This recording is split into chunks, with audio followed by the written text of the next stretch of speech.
Welcome. I'm really excited that we're in the second of our series on the future of management education, and we have a fantastic set of panelists today. But let me start with the important territorial acknowledgement. Dalhousie University is located in Mi'kma'ki, the ancestral and unceded territory of the Mi'kmaq, and that's going to be such a fascinating context, I think, for the conversation today. We have lots of topics we want to talk to you about.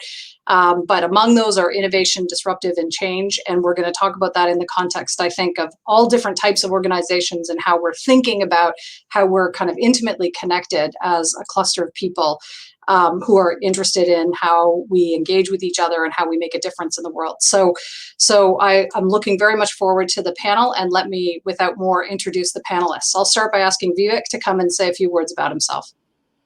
Great, thank you, Kim, and it's a real pleasure to be here. I'm proud to say I'm Atlantic Canadian. My family moved to Stellarton, Nova Scotia in 1969, and we've been living here in the province ever since. I'm also proud to say I'm a Dal graduate. I went through the the commerce program at Dalhousie. Lived in residence in Smith House. Was part of the Commerce Society and the Dal Student Union executive, actually, while I was at school. I work for Sobeys, and for those of you who don't know Sobeys, we're one of two national grocery retailers. We have 125,000 employees, and we do business in every province of this great country. I'm responsible for our convenience and fuel business, our pharmacy business, our liquor stores, and our wholesale operations here across the country. I'm also the chair of our company's Diversity, Equity, and Inclusion Council, which I'm very, very excited about. Lastly, I'm a member of our executive committee, so I have the privilege of being involved in corporate strategy and shaping the direction of our business, regardless of the functional area. So it's pretty exciting. I'm so happy I can have a position like this and still call Nova Scotia my home, and I'm just thrilled about that. Just briefly, outside of Sobeys, I'm on the investment committee at InnovaCorp. I'm on the board of the Black Business Consulting Organization, which is a great organization through the Black Business Initiative here in Halifax. And I'm just thrilled to be here. So thank you very much. And you were the Innovator of the Year. So we'll hear more about that. yeah, thank you for that. All right, very good. Let me introduce you to Angie. Good morning, everyone. My name is Angeline Gillis, and I too am a Dal alum. I graduated Dal Law in 2009. Today, I am the Associate Executive Director of the Confederacy of Mainland Mi'kmaq, and that is the largest tribal organization in Atlantic Canada. Today, we staff over 130 people, mostly Nova Scotians, and service 8 Mi'kmaq communities by providing services in infrastructure, aquatic resources, environment, a whole gambit of programs and services. So that's what I do today. I also am a member of the Dalhousie Board of Governors and the Faculty of Management Advisory Board. So I sit on those two boards for Dalhousie, kind of continuing with my passion and giving back to my university. I also sit on the National Indigenous Center of Cumulative Effects Management, Natural Resource Canada Departmental Audit Committee, Assembly of First Nations, National Fisheries Committee. So I sit on a number of boards and committees, and I've got to experience a lot of those at the local, regional, and national level. Awesome. And Angie, we've had a bit of a conversation about some of the gaps in management education in terms of having folks come and actually work in Indigenous organizations. So let's make sure we get a chance to talk a bit about that over the course of this chat. Awesome. Sure. Let me introduce you to Osa. Okay. I'm Osa Kachan. I'm currently the Chief Librarian and CEO for Halifax Public Libraries. So a library system with about 400 staff. We've got 14 branches. We serve our community in a wide variety of ways, digitally and in person. And we are actually one of Canada's most heavily used library systems. So super proud of the way we continue to change our service for the community.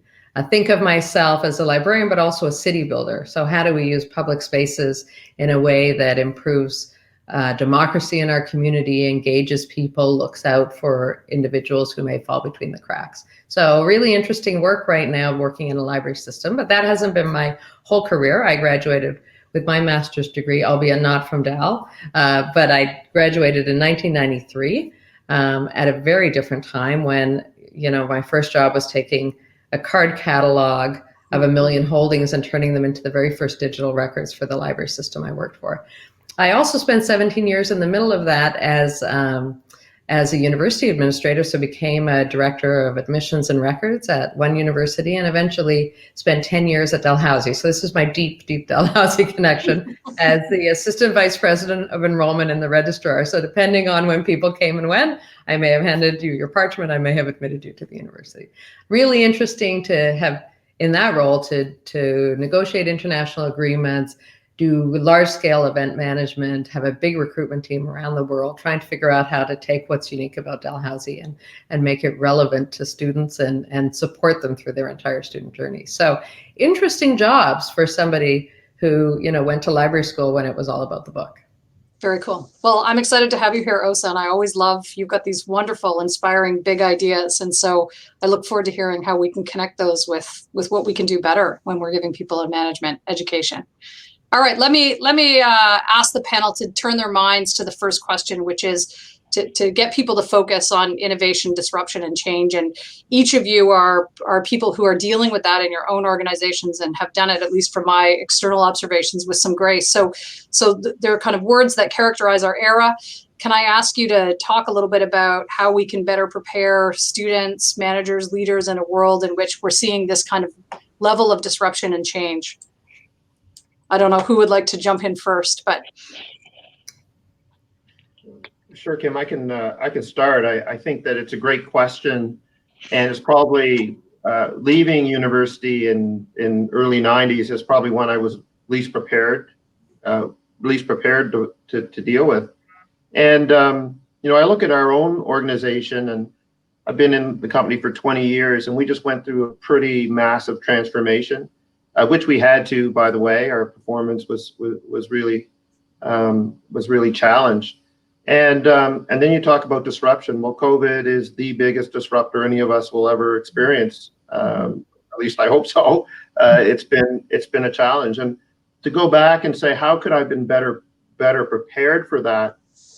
I think the things that allowed us to persevere, or at least be resilient through this period, is the fact we knew how to collaborate across our organization and move quickly. I think organizations that don't have good communication and don't have good collaboration are going to be challenged, and that starts with people. And I go back to school, and I think that there was a lot of emphasis at the time on being specialized. And I can tell you the people that are really thriving right now actually have a broad experience. And not necessarily broad within commerce, but interdiscipline. So they can collaborate with anyone. They can work with anyone to move fast and decisively. And I think that's an interesting area to try and help students get that skill. It's not easy to build programs to do that or build courses. But I really do believe I learned more on campus outside of my classes sometimes than I learned inside the classes, and that prepared me well. So promoting those kinds of opportunities to learn outside the classroom are really important. Mm-hmm. Yeah, and go ahead, Us. Go ahead.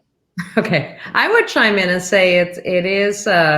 The other thing that's been so interesting is it's the brave people who can walk toward the fire, who can solve the problem that you could not have predicted. So we spend a lot of time learning how to manage risk and do risk assessments, the risk evaluations. And sometimes the longer we focus on the risk, we miss the fact that fixation on what can go wrong, actually, the longer that period extends, the greater the time when we have underserved or our business has been less innovative, or we, that fear of failure actually comes at an enormous cost to businesses and to organizations and to governments. So that idea of being brave and understanding that you don't have time to get every detailed training in place that you might need, and you have to trust your instincts, you have to walk toward the problem, and you have to get ready to solve it.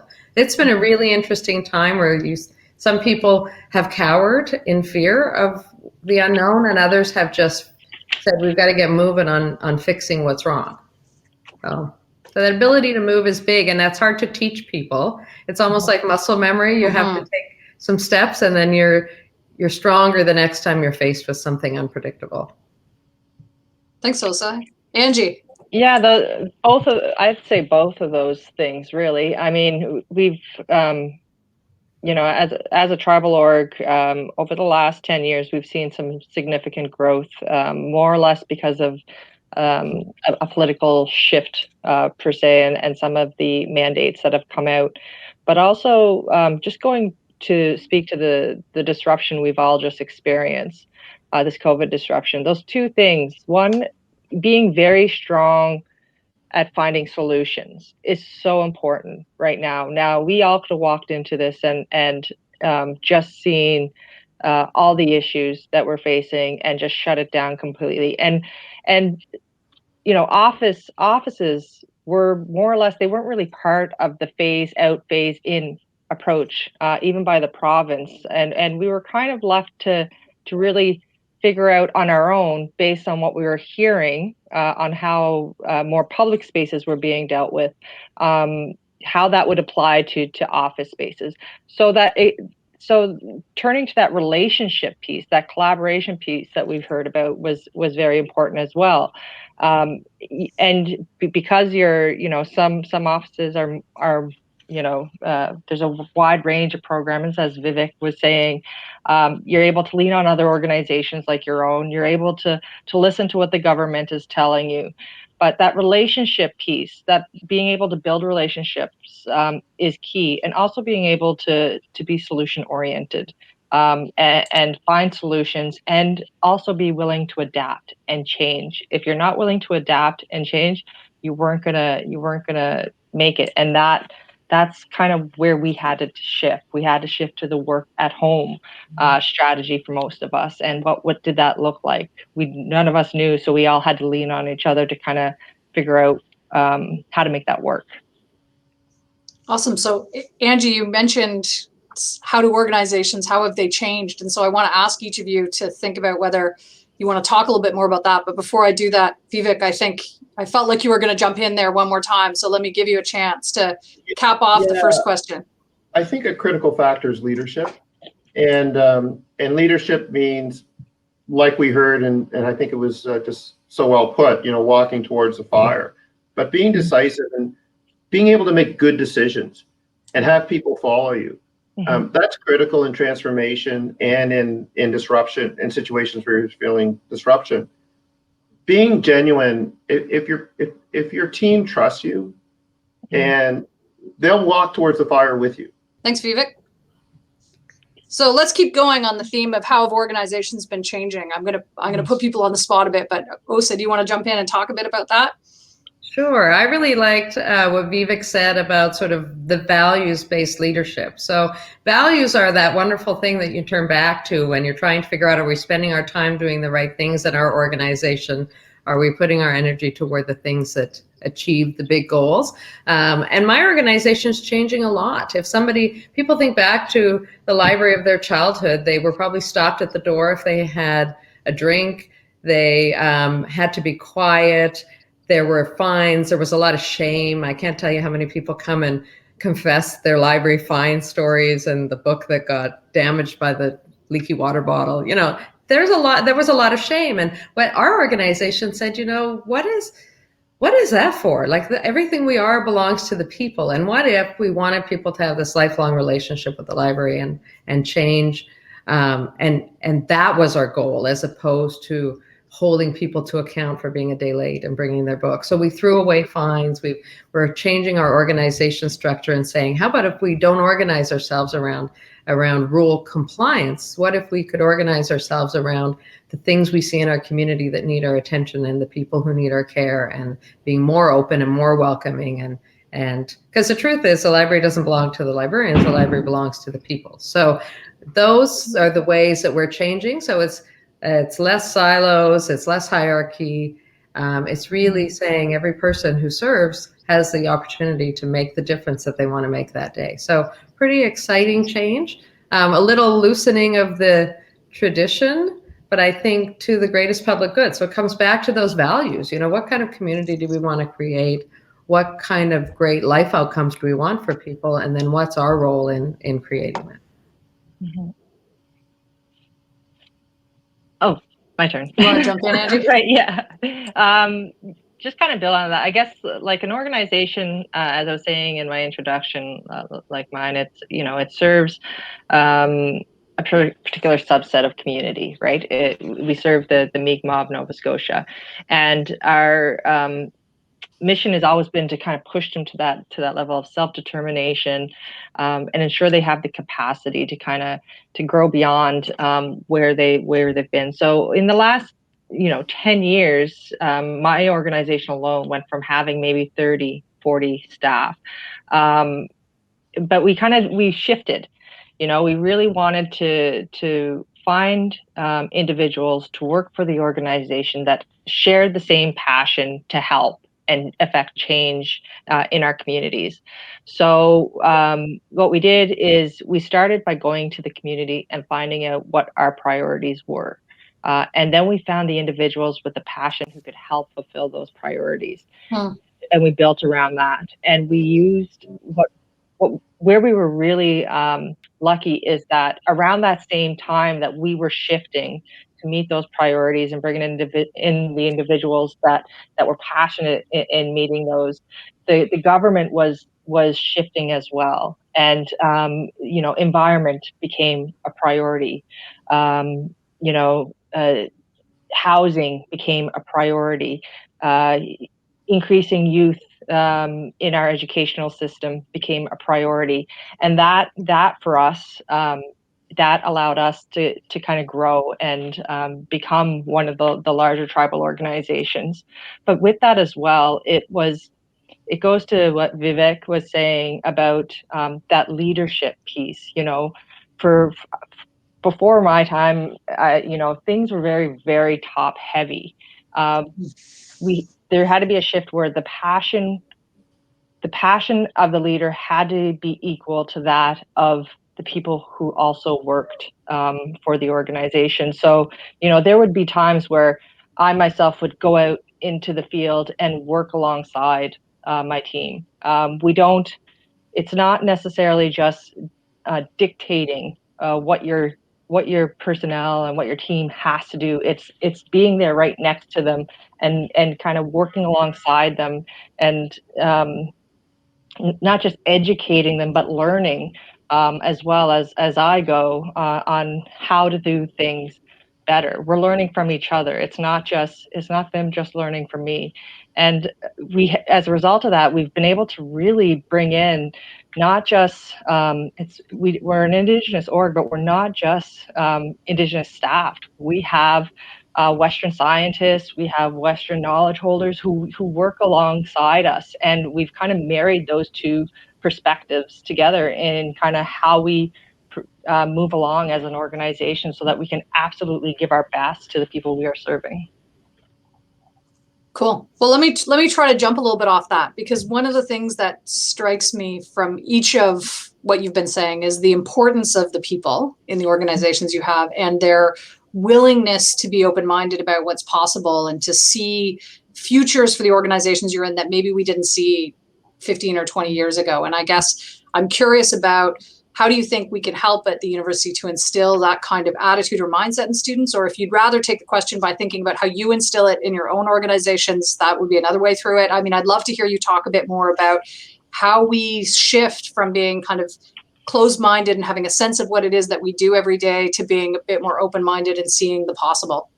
Yeah, So go ahead. You go ahead, Vivek. Yeah, I think this is a great question. There's no doubt that education is the foundation to be successful. You've got to have the knowledge. It's one of those table stakes types of pieces of the equation. One thing that I think is critical, and students should understand this, is that you have to have a solid knowledge of the past and of history. So you have to have that knowledge, but that informs you. It doesn't define you. As you go forward, you have to be able to apply what you've learned, what history has told you, to adapt to the situation you're in. And I think sometimes people just look for those textbook answers to questions.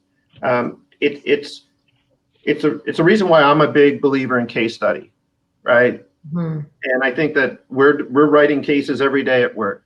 COVID's going to be a great case. We're going to have Project Sunrise at Sobeys will be a great case. So if you can take your foundational learning, and I love, and my advice would be, a lot of times you're in an accounting course, so you have your accounting students and you have an accounting case. It's the multidisciplinary cases that I think are really, really cool. If you can have case competitions where you have a finance, an accounting, a marketing, and a management student together to build a business plan. And how do those pieces work together? Because everybody has to be collaborative and everybody has to bring what their skill set to the table.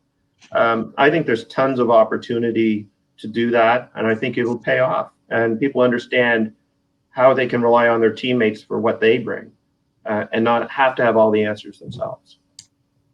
Yeah, I agree with everything that Vivek has said. I think that there is a curiosity piece. So we have the tools for today, but then how do we have this sort of curiosity that's going to help us solve the problems that were not even imagined at the time we were in school? So thinking beyond the borders of a sector or a profession. So what can the library learn from Sobeys around merchandising and supply chain management and movement of inventory between locations, and what do we learn from one another that gets us out of our own traditional pathways and patterns? What I really love is when somebody who's a relatively new employee or a new graduate comes forward and wants to tell the CEO this great idea that they have.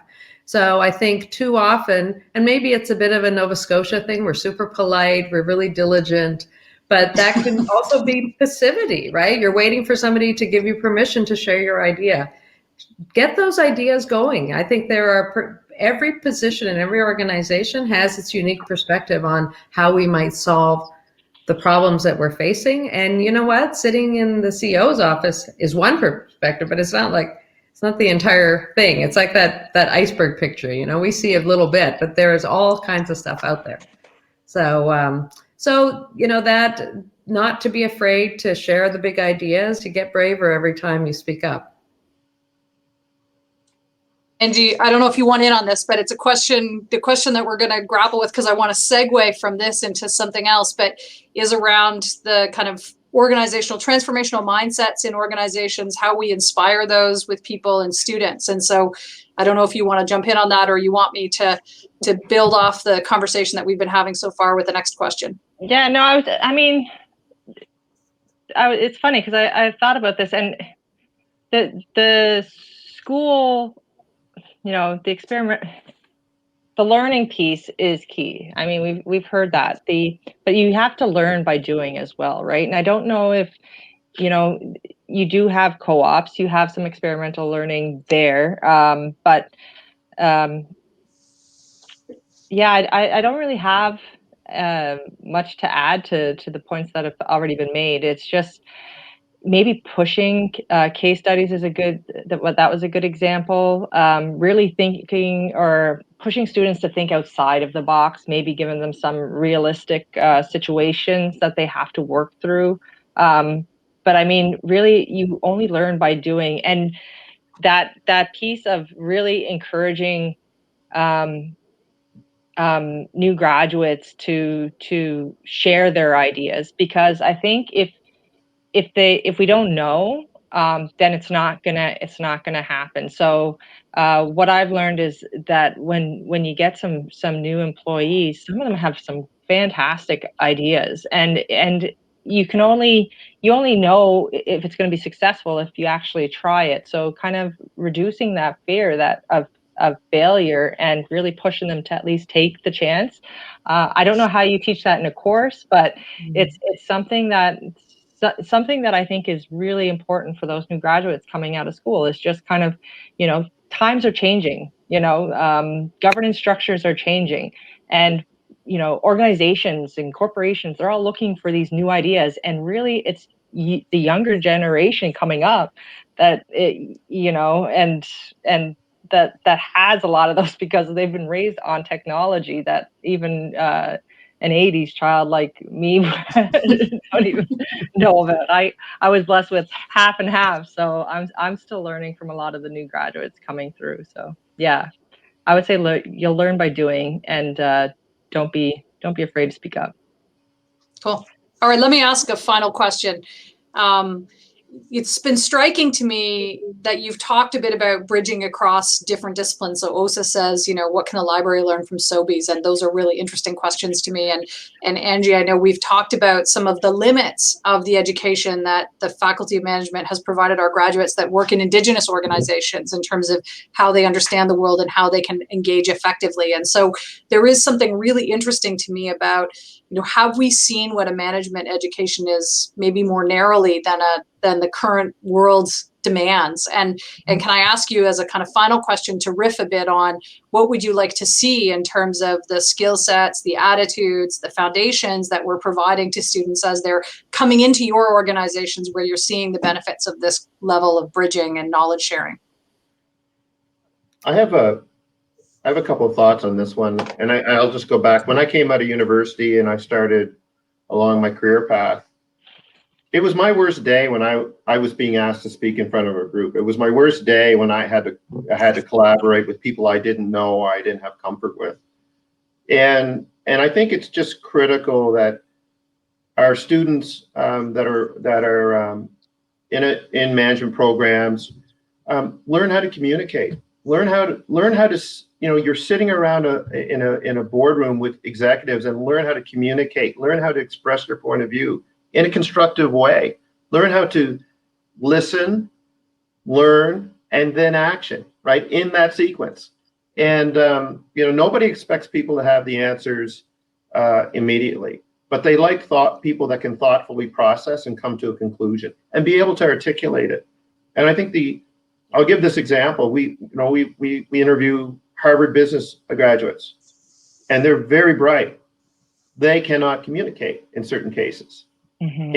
And we have kids that might have come through another program, and maybe they weren't the gold medal winner in their classes. But let me tell you, they're bright, and they can communicate, and they can collaborate, and they're very successful in their career path. So, and I'm not talking about the comms course within a business program or something like that. It's really being able to express yourself, getting up in front of others you don't know, have that confidence to, 9 times out of 10, our young people that we have in the business have really thought through something well. But they don't have the confidence to stand behind, again, the principle of what they were trying to, what they believed in. And it's just instilling upon that and getting this, that experience, I think, is invaluable. And not enough happens in an undergraduate program. Thanks, Vivek. I would add in, I actually took this concept a little bit differently, and I thought back of all the things that I learned, and I graduated from library school 28 years ago. Of all the, that was my master's. I did an undergrad in anthropology. I thought of what of all the things that I learned in those collective 6 years have I actually pulled a thread on at this stage of my career? And it is almost entirely the foundational understanding I built in my anthropology courses. So, cultural understanding, the systemic racism, misogyny, ableism, equity versus equality, understanding the social structures and the stresses that either build or break down communities. That has been the most helpful to me. I think we talk so much about the issues and the knowledge we need for today, but those ideas and that kind of understanding actually allows us to transcend across generations, to sort of more deeply understand the people we work with, seek to find common ground, be part of the kind of social change that we want to achieve, whether that's within our organizations or within our communities more broadly. So to me, that is the piece that I have gone back to so many times. And even our understanding has changed in 30 years of all of those concepts. But to be alert to that and think beyond the task at hand to the bigger issues we face as a society, that's been the most important thing that I go back to again and again. Cool. Angie, last word. Yeah, I mean, there's a lot that I took from university, but I think it's, what I didn't expect that it was really going to become beneficial to me in management was the fact that I was a social butterfly. I love meeting new people and building relationships and building that in university, carrying that into my professional career. And I'm still, I still run into individuals who are working in the same field of work I am. And, we're, because of that pre-existing relationship, we're able to kind of work together. So that was very important. Communication, absolutely, I think is key. Really once you leave university, you can't speak out of a book. You have to speak speak out of what you know to be true. And that's kind of it's funny, but you see it, a lot, and you try to encourage people to really think outside of the book. A lot of the solutions we're not going to find in a book. We're going to find by doing. So I had to learn that adapting. University has you really you have to multitask with the various courses. That was something that was key. Organization is so important. Perseverance, you're going to run into barriers, and issues as you enter into management. You have to be able to overcome those. So that, again, going back to that solution oriented piece. I mean, there's a lot that I was able to take, and I think back in my university days, and that they've really, because think about it. I mean, I did English, philosophy, and law, and I'm now working for a tribal org and sitting on committees that are fish, environment, housing. Like, those aren't things that are courses I took in university. Those are things that I had to adapt and learn about. So you're always learning. And just because you leave university and get that degree, you're not going to stop. It's something that's going to continue. And if you want to keep growing in your career, it's something you have to be, open to. Is just always learning new things and willing to change with the weather of the day, I guess. So cool. Well, what a great way to end, Angie, on the lifelong learning and the willingness to change. So let me thank this panel for your time this morning. It really has been a lovely way to spend at least the first formal hour of my morning with you. Those thoughts are going to be very helpful, I think, as we continue to think about how we can make a contribution to the broader community in the setting that we have here at the university. And I hope you'll continue to be part of that conversation. I think they're going to put a banner up where people can reach me if they'd like to get in touch. There we go. So I'm always happy to hear from you. If you've been watching this, that's great. Please send us an email and let us know your thoughts about what's going to happen in terms of the future of management education. And thanks, everyone, for your time this morning. I look forward to talking to you again. Thank you.